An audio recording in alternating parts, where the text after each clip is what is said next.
João capítulo 8, a partir do primeiro versículo, diz assim a palavra do Senhor. Jesus, entretanto, foi para o Monte das Oliveiras.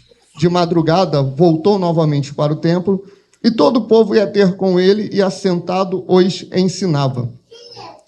Os escribas e fariseus trouxeram à sua presença uma mulher, surpreendida em adultério, e fazendo-a ficar de pé no meio de todos, disseram a Jesus: Mestre, esta mulher foi apanhada em flagrante adultério, e na lei nos mandou Moisés que tais mulheres fossem apedrejadas.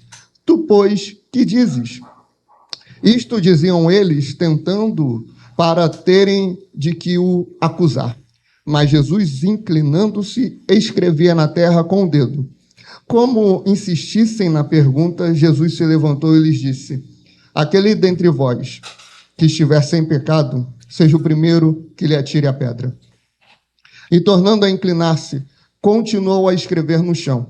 Mas ouvindo eles esta resposta, e acusados pela própria consciência, foram se retirando um por um, a começar pelos mais velhos, até os últimos, ficando só Jesus e a mulher no meio onde estava.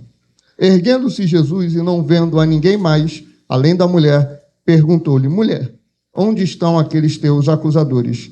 Ninguém te condenou? Respondeu ela: Ninguém, Senhor. Então lhe disse Jesus: Nem eu tampouco te condeno, vai e não peques mais. De novo lhes falava Jesus, dizendo: Eu sou a luz do mundo. Quem me segue não andará em trevas. Pelo contrário, terá a luz da vida. Fecha os teus olhos. Senhor, nós nos submetemos à tua palavra, nos submetemos ao poder do teu Espírito Santo sobre as nossas vidas. Pedimos que o Senhor abra o nosso coração e abra a nossa mente para absorvermos e entendermos o teu recado nessa noite, Pai amado. Faz a minha língua como a pena de um destro escritor e usa-me, meu Pai, para falar aquilo que o Senhor quer. Elimine de mim nesse momento todo achismo, toda opinião humana e mantenha apenas a tua palavra e tão somente a tua palavra. Assim nós oramos e te agradecemos em nome de Jesus. Os irmãos podem sentar.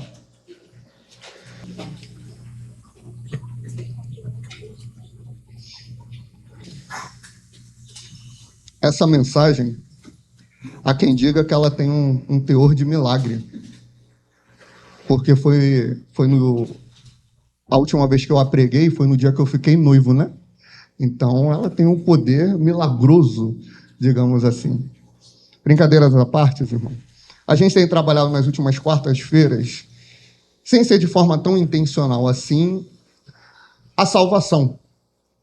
Falamos sobre a justificação pela fé, e entendemos que, pelo poder da cruz de Cristo, hoje a gente pode se tornar igreja e pode ser filho de Deus. Se não fosse Jesus tomando o nosso lugar naquela cruz para uma condenação eterna, nós estaríamos perdidos. E depois falamos sobre a regeneração, a transformação que Deus faz na vida do ser humano. Interessante que o primeiro texto no Novo Testamento a tratar sobre regeneração, ele não trata com alguém lá de fora, ele trata com alguém de dentro. Ele se senta para conversar com aquele homem que vai procurá-lo na calada da noite, como quem não queria ser encontrado, como quem não queria ser achado. Quem era ele? Nicodemos. Nicodemos vai até Jesus e fala assim: Jesus, eu sei que tu és mestre vindo da parte de Deus. E por que ele sabe isso? Porque ninguém podia fazer os sinais que ele fazia. Isso é o que Nicodemos fala. Jesus, que talvez por muitos, pela resposta dele, seria tido como grosso, como alguém rude, ele não fica feliz com o reconhecimento de Nicodemos. Porque Nicodemos reconhece ele como o filho, ou melhor, o mestre vindo da parte de Deus, não pelo motivo correto, porque milagre por milagre muitos faziam. Muitos falsos profetas estavam agindo. E entender que alguém vem da parte de Deus ou não, só pelo milagre que faz, a gente vai se equivocar. A gente pode entrar num caminho de engano. Por isso que ele vira para Nicodemos e fala: você está olhando muito para o exterior, Nicodemos. Necessário te é nascer de novo. Você precisa de uma transformação, de uma mudança de vida. Ué, mas como é que eu posso nascer sendo velho? Eu vou ter que voltar para o ventre da minha mãe? Se eu falo das coisas terrenas e você não entende, que dirá das celestiais? E aí ele começa a falar sobre a transformação que Nicodemos e não Augustus precisaria passar. A mudança que ele precisava. Só que para isso a gente precisa entender como a verdadeira graça de Deus ela atua. A gente precisa entender como esse presente tão maravilhoso e glorioso vem até nós e como ele age na nossa vida, tanto para a salvação e para manter essa salvação. A graça de Deus é um presente. A graça de Deus, quando ela alcança a tua vida, isso tem que ser um marco para você.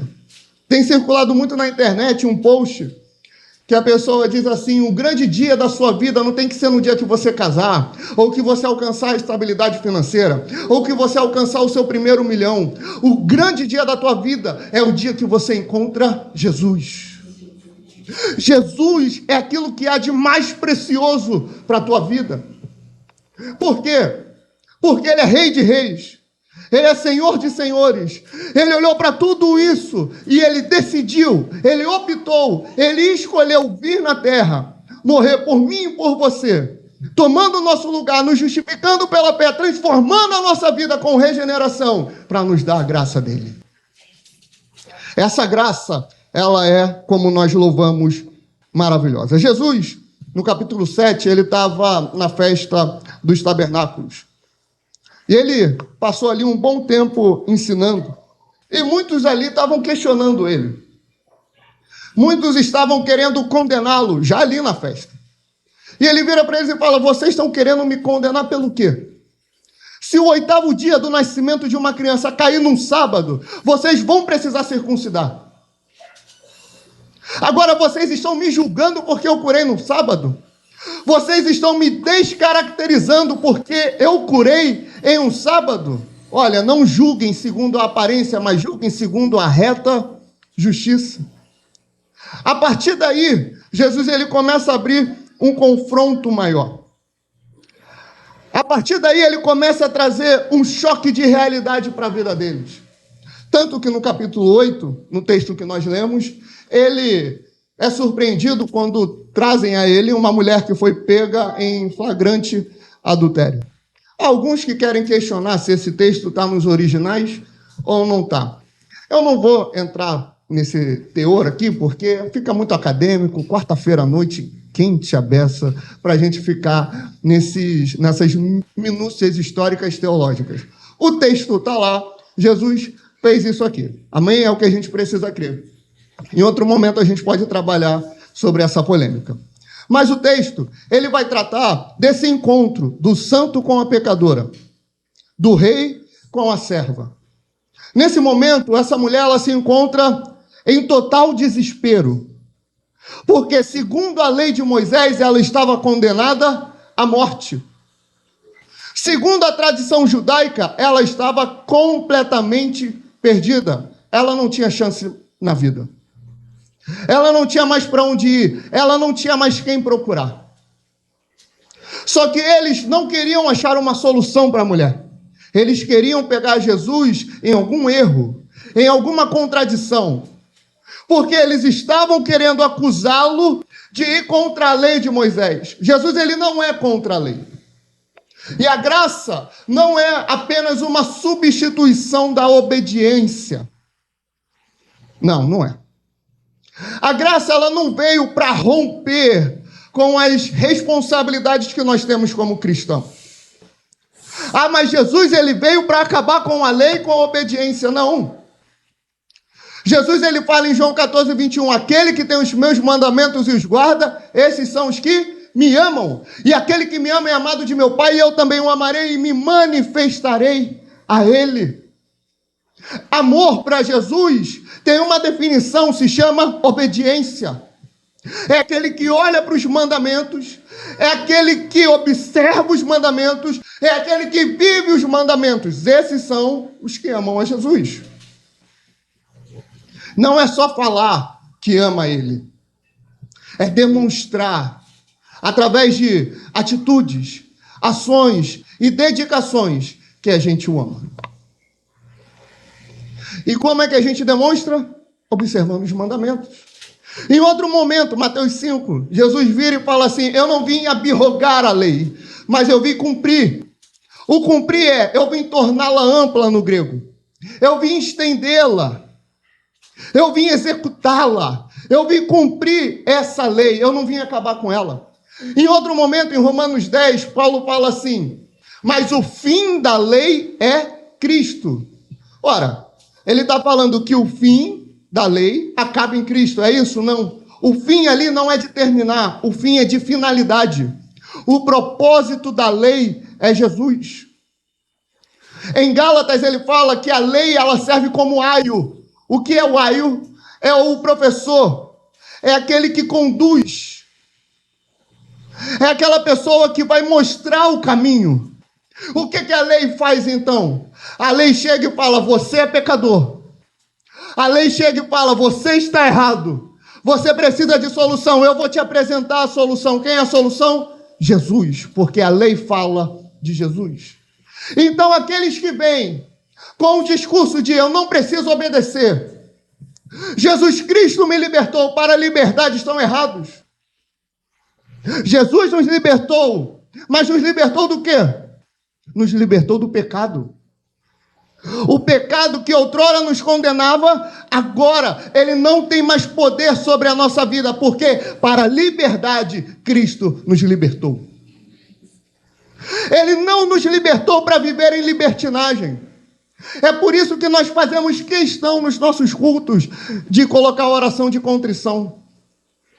A gente cresceu muito naquele meio de falsas igrejas, e elas existem.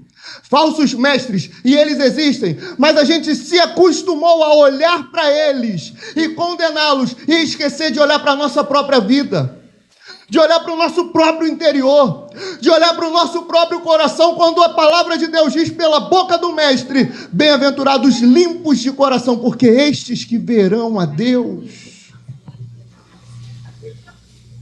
A oração de contrição, ela faz isso, ela mexe com o nosso interior.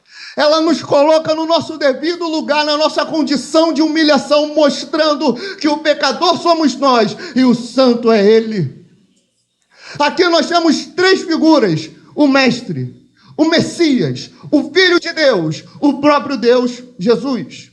Nós temos os fariseus, aqueles que vão olhar para tudo e para todos, estão todos errados.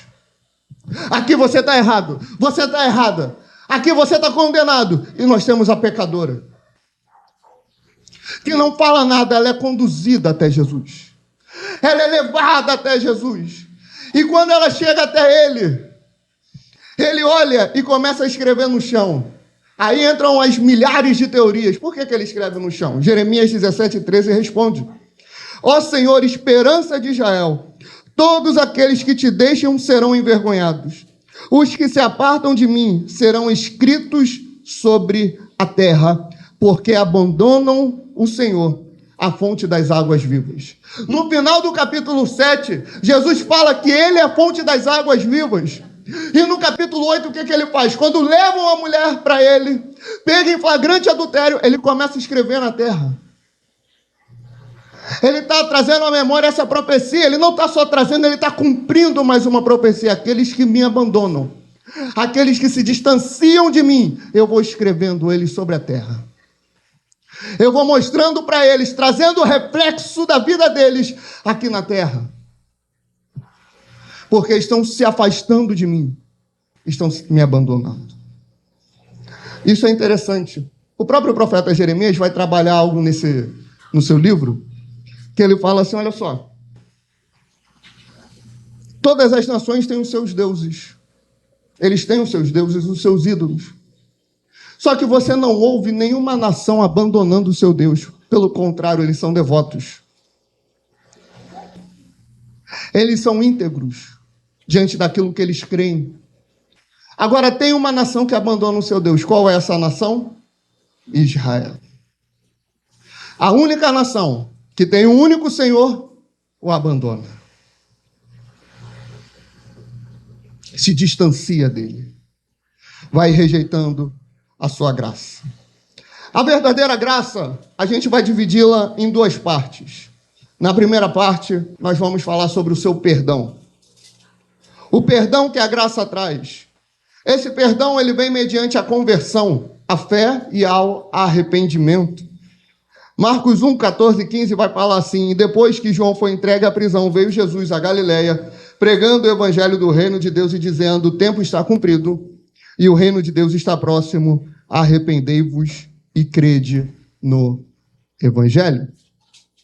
Quando Jesus chega no cenário, e a mesma coisa acontece com João Batista, a primeira pregação, a única pregação dele, a pregação mais importante dele é sobre arrependimento. E é importante a gente entender isso. Por quê? Porque o Messias que o povo estava esperando era um Messias revolucionário. Tanto que tem um Messias aí político, né? Que é para trazer uma revolução. Esse é o Messias que estão esperando. O Messias prometido não era para trazer uma revolução em Roma. Não era para tomar o reino de Roma à força. O Messias prometido, no Antigo Testamento, ele vinha para trazer libertação, mas não libertação de Roma, libertação dos pecados. Quando Jesus ele chega no cenário, ele não traz muita relevância. Por que não? Porque ele não chega até o imperador romano e fala igual Moisés: deixa sair o meu povo. Não, ele chega para o povo e fala: arrependam-se. Eu vim trazer um novo marco: arrependimento. Mudança de vida. Só que você precisa ter consciência do que você é. Para você se arrepender, você tem que saber o que você fez de errado para poder pedir perdão e trazer uma mudança para a tua vida. Arrependimento, arrependimento e arrependimento. O apóstolo Pedro, ele é cheio do Espírito Santo. Qual a primeira coisa que ele faz? Prega sobre arrependimento. As cartas de Paulo estão cheias de quê? Arrependimento. As cartas das 7 igrejas da Ásia estão repletas de quê? Arrependimento. Por quê? Quando a verdadeira graça da parte de Deus, ela se manifesta para trazer mudança. Arrependimento. Então, nós precisamos ter a consciência de fé e de arrependimento. A graça, ela traz perdão e absolvição. Romanos 5:1, tendo sido, pois, justificado pela fé, temos paz com Deus por nosso Senhor Jesus Cristo. A graça, irmãos, ela não é uma hipergraça. A gente falou no início. A graça, ela não vem para te dar um salvo-conduto para você fazer o que você quiser da tua vida. Para você seguir os teus gostos, os teus desejos, para você continuar tendo a tua vida errada, a tua vida de adultério, a tua vida envolvida em drogas, a tua vida envolvida com pornografia, a tua vida envolvida em vícios, a tua vida mentindo, a tua vida roubando, a tua vida passando documento falso. Não. Não. A graça, ela vem para te trazer um arrependimento sobre todas essas questões e para te trazer uma mudança verdadeira. Romanos 5, 21 até o 6:3 vai falar assim: para que assim como o pecado reinou na morte, também a graça renasce pela justiça para a vida eterna. Por Jesus Cristo, nosso Senhor. Que diremos, pois? Permaneceremos o pecado para que a graça abunde? De modo nenhum. Nós que estamos mortos para o pecado, como viveremos ainda nele? Ou não sabeis que todos quantos fomos batizados em Jesus Cristo, fomos batizados na sua morte? Basicamente o que Paulo está dizendo assim: olha só, aonde abundou o pecado, superabundou a graça. Só que ele já estava prevendo uma pergunta que eles fariam, um conceito que eles iam seguir. Já que a graça abunda, superabunda, aonde abundou o pecado, então o que eu vou fazer? Eu vou viver pecando ainda mais. Eu vou pecar para quê? Para eu me encher ainda mais da graça de Deus. Coitados. Paulo, prevendo isso, já fala: de maneira nenhuma. Você está maluco? Você não pode, depois de receber a graça de Deus, viver de qualquer maneira. Você recebeu um dom precioso. Qual o dom? As línguas.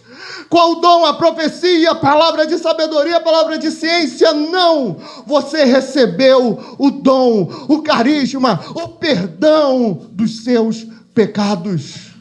Essa é a verdadeira graça de Deus. Dietrich Bonhoeffer, no livro O Discipulado, ele fala assim: a graça barata é a pregação do perdão sem arrependimento do pecador.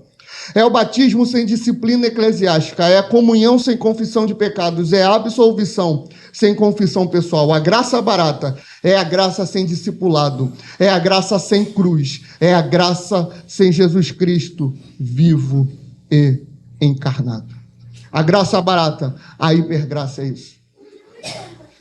A graça, ela traz perdão, mas ela não traz só perdão, ela também traz poder. Hebreus 4,16 fala assim: cheguemos, pois, com confiança ao trono da graça, para que possamos alcançar misericórdia e achar graça a fim de sermos ajudados em tempo oportuno. Irmãos, vamos lá. Quando a gente fala de trono pela Bíblia, a gente não está falando de um lugar onde a gente vai para simplesmente pedir uma ajuda. Trono na Bíblia geralmente tem uma referência de juízo, de justiça, onde o rei ou o juiz estará assentado no seu trono para poder julgar. Ele olha para a graça e ele olha para o trono e correlaciona as coisas. E fala: olha, se aproxime do trono da graça para alcançar misericórdia. Mas misericórdia pelo quê? Por causa dos pecados que a gente vive. Por causa dos pecados que vêm sobre a gente. Agora vamos voltar lá na mulher adúltera. Ela chega no cenário e o povo está falando, os fariseus que estão ao redor dela: olha, a lei de Moisés manda uma coisa. O que a gente faz? Eles já estão com a pedra na mão. Eles já estão querendo acabar com a vida dela. Jesus vira para eles e fala assim: aquele que não tem pecado, atire a primeira pedra. O que eles fazem? Do mais velho ao mais novo? Vão soltando a pedra. Alguns vão dizer que é do mais velho ao mais novo, porque os mais velhos vão tendo mais pecado por causa da mais idade. Você vai cometendo mais pecado. Tem uns que não, né? Tem jovem aí que já estourou a cota. Mas a tendência é essa. E eles vão largando a pedra. E aquela história famosa, né? De todos ali, só tinha um que podia atirar a pedra nela que não tinha pecado. Quem era? Jesus. Ele podia jogar a pedra nela. Ele podia, mas ele não faz. Aquele que não tem pecado, atire a primeira pedra. Esse tem moral para fazer. Esse tem autoridade para fazer. Ah, esse sou eu e eu não vou fazer. Então ela está perdoada. Ela está perdoada. O próprio Jesus fala: perdoados estão os seus pecados. Só que não acaba aí, querido. Jesus vira para ela, continua falando: olha, aqui estão perdoados seus pecados, agora vai e não peques mais. A graça, ela traz perdão, mas ela também traz o poder para vencer o pecado. A graça, ela traz essa reconciliação do homem e Deus. Ela traz essa salvação, mas ela também mantém essa salvação com santificação. Por isso que Jesus, ele não nos chama só para: olha, vinde a mim todos os que estão cansados. É só isso? Vinde a mim todos os que estão cansados e sobrecarregados, que eu vos aliviarei. Tomai sobre vós o meu jugo e aprendei de mim, que sou manso e humilde de coração. Ou seja, mas vem, que eu vou te dar descanso, mas aprende, pega o meu jugo, pega o meu fardo e caminha. Pega a santidade que eu conquistei para você na cruz. Irmãos, a gente olha para a santidade como se fosse uma luta muito grande. Pode até ser uma luta, pode ser difícil, pode ser pesado, mas a gente está olhando para ela como se fosse algo ruim. A santidade que Ele conquistou para a minha vida e para a tua vida é um presente, é uma graça. A verdadeira graça de Deus traz perdão e traz poder contra o pecado. É por isso que Ele chega lá em Mateus 16, a partir do 24, e fala assim: então disse Jesus aos seus discípulos: se alguém quiser vir após mim, renuncie a si mesmo, tome sobre si a sua cruz e siga-me, porque aquele que quiser salvar a sua vida, perdê-la-á, e quem perder a sua vida por amor de mim, achá-la-á.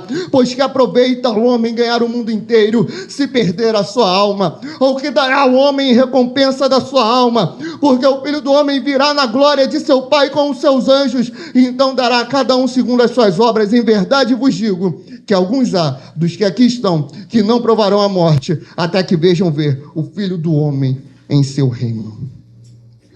Ele deu esse poder. Ele conquistou a renúncia.